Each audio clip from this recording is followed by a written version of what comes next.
Alright guys, welcome to another video today. This is my F1 2015 Japanese Grand Prix race review. And let's just go through an overview of what happened this weekend. So in practice, nothing really happened. It was pretty much a wet Friday session, as most of you might know. And nothing really happened. Pretty much everyone was running for like future races, trying to get used to the wet tyres, wet conditions, seeing what the car was like and all that stuff. And Kvyat and the Red Bulls were pretty much on top in practice sessions.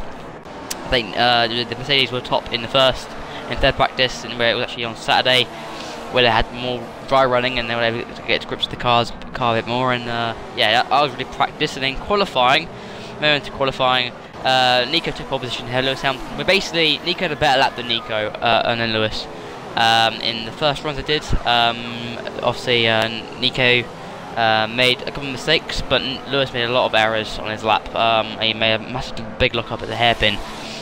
Even this did Nico, but Hamilton had much more of a worse lock up, which caused him to lose a lot of time on his lap. And then they had a massive crash from Daniel Kvyat towards the end of the session, sort of like last 50 seconds of the race of the qualifying session.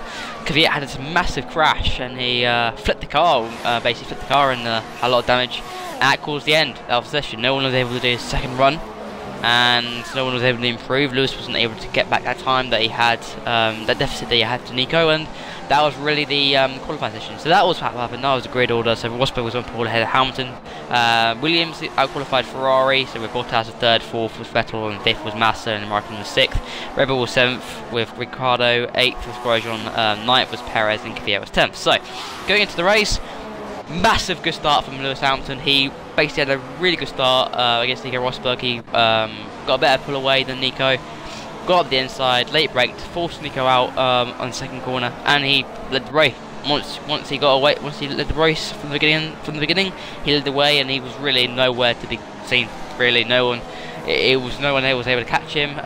Nico got forced down to fourth from that point, and he lost a lot of time from that, but he was able to come through to get second. He overtook Bottas at one stage, fantastic dive bomb from Nico, and then the team were able to do something with the strategy to try and get him in front. So fighting Nico Rosberg for second place, and that was fantastic. That was basically the race order. Hamilton wins, Rosberg a fighting second, Sebastian Vettel was third.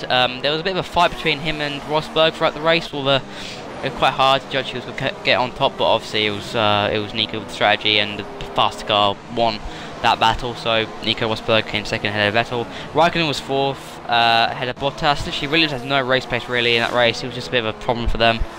Hulkenberg was sixth for Force India, which was actually a fantastic result considering he had a three-place penalty from Singapore because of massive incident in Singapore. So that's what happened. Grosjean was seventh ahead of Magnussen in eighth. So actually quite a good day for Lotus considering that they've got a court case happening next week.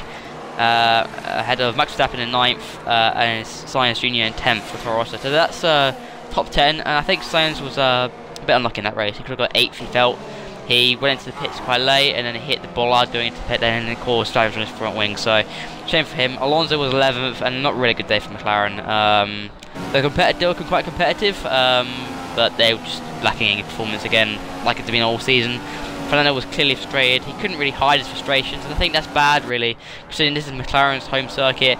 I think the frustrations are boiling over a little bit, and I just think that it's just getting beyond the joke now for all the drivers. But it takes long, and I think Fernando doesn't appreciate that, and it's really irritating to see him get very angry and stuff. And it's just ridiculous. They should keep it inside. Perez was 12th, ahead of Kvyat in 13th.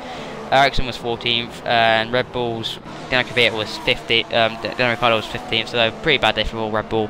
Ahead of Button, and then Massa, Rossi, Stevens, and Nazar. So not the best of races, quite boring. There was the first incident between Ricciardo and Massa where basically they touched and caused punches, and they both basically destroyed their own races at the start.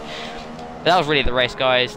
Not really anything to say about it. It was really probably about a 5.5 out of 10 in my opinion, and yeah, that's really the race. So guys, I hope you enjoyed this video. Please like and subscribe for more racing action on this channel, and I'll see you in the next video, which should be probably another F1 video. So guys, I hope you enjoyed it. Please subscribe for more racing action, and I'll see you in the next video. Thanks guys, and I'll see you soon. Bye.